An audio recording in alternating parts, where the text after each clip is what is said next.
When I look at Africa, many questions come to mind. Many times I ask myself, what would happen if Mwalimu were to rise up and see what is happening? Many times I ask myself, what would happen if Kwame Nkrumah and Patrice Emery Lumumba were to rise up and see what is happening? Because what they would be confronted with is an Africa where the Democratic Republic of Congo is unsettled. There is a war going on there, but it is not on the front pages of our newspapers because we don't even control our newspapers and the media. As I speak to you, the Central African Republic is at war, but we talk of it only mutedly. As I speak to you now, in South Sudan, the youngest nation in Africa, the Nuer have risen against the Dinka. As I speak to you now, Eritrea is unsettled. As I speak to you now, there is unease in Egypt as there is unease in Libya. In Niger, it is no better. In Senegal, in the Casamance, it is no better. In Somalia, it is no better. Africa is at war with herself. This is what they would be confronted with. They would be confronted with an Africa which statisticians and romantic economists say is growing, but which in truth is stagnated. That is the Africa that they would be confronted with. They would be confronted with an African which, as Professor Mlama intimated in our presentation here, is an African which is suffering from schizophrenia. He does not know herself. They would be confronted with an African whose young men and women have no interest and low love for their continent. They would be confronted with an Africa where young men and young women are constantly humiliated at the embassies of European countries and at the United States of America as they seek the almighty green card. They would be confronted with an Africa where young men and women from Niger, Nigeria, Senegal, Mali, and Mauritania drown in the Mediterranean as they seek to be enslaved in Europe. This time round, Africans are not wailing and kicking as they are being taken away to be enslaved. They are being seen wailing and kicking as they seek to be enslaved in Europe and America. This is the tragedy of Africa. They'll be confronted with an African where people have lost their self-pride. An Africa where Africans are not proud of their things. An Africa where in the hotels of Dar es Salaam or Nairobi, even food has foreign names. When we fry potatoes, we call them French fries, even when they are fried in Dar es Salaam. That is the Africa that they would be confronted with. They would be confronted with another Africa. An Africa which does not tell her story. An Africa whose story is told by Europe and America, the CNN, Radio Deutsche Welle, Radio France. That is the Africa they would be confronted with. They would be confronted with the young men and women who have no pride in Africa. When they want to enjoy themselves, they sing the praises of football teams from Europe and America. It is Manchester United.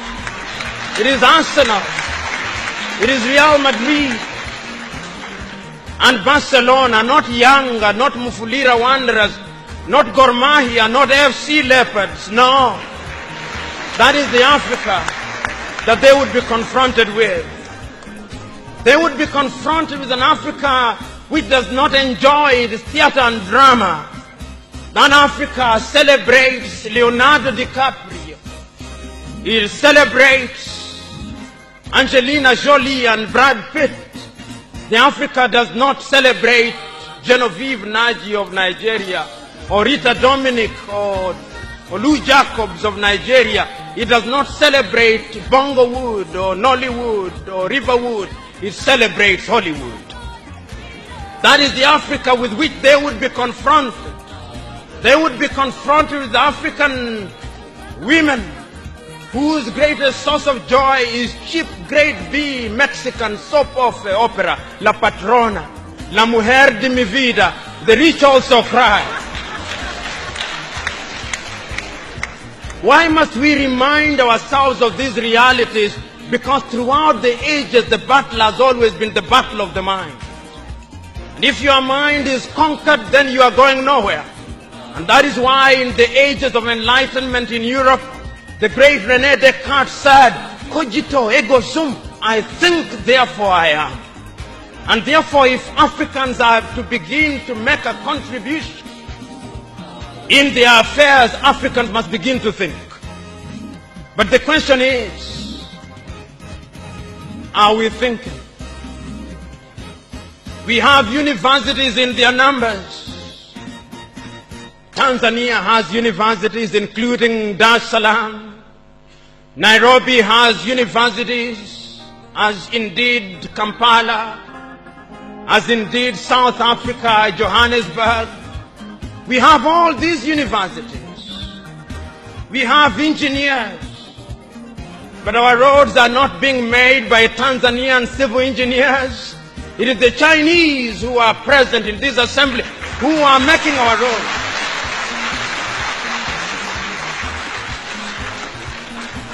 So we have engineers who cannot even make roads. We have doctors whom we have trained. But when we are sick, particularly if we are of the political class, depending on who colonized you, if you are colonized by the United Kingdom, you rush to London. If you are colonized by the French, you rush to Paris. If you are colonized by the Portuguese, you rush to Lisbon. And if you are colonized by the Spaniards, you rush to Madrid, Spain.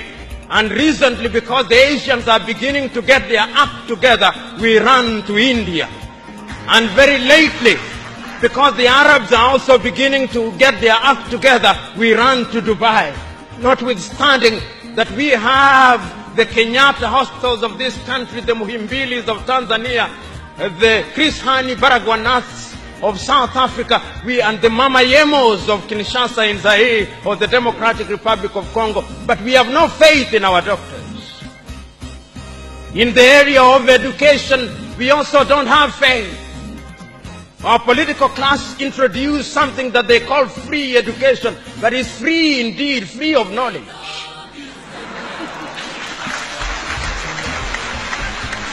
Because they are so suspicious of those institutions that the typical African politician would not dare take their children to those schools.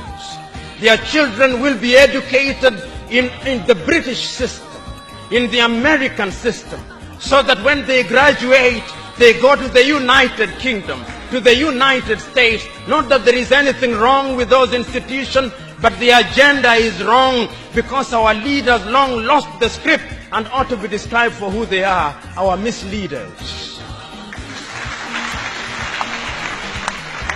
But we are co-authors of our own misfortune.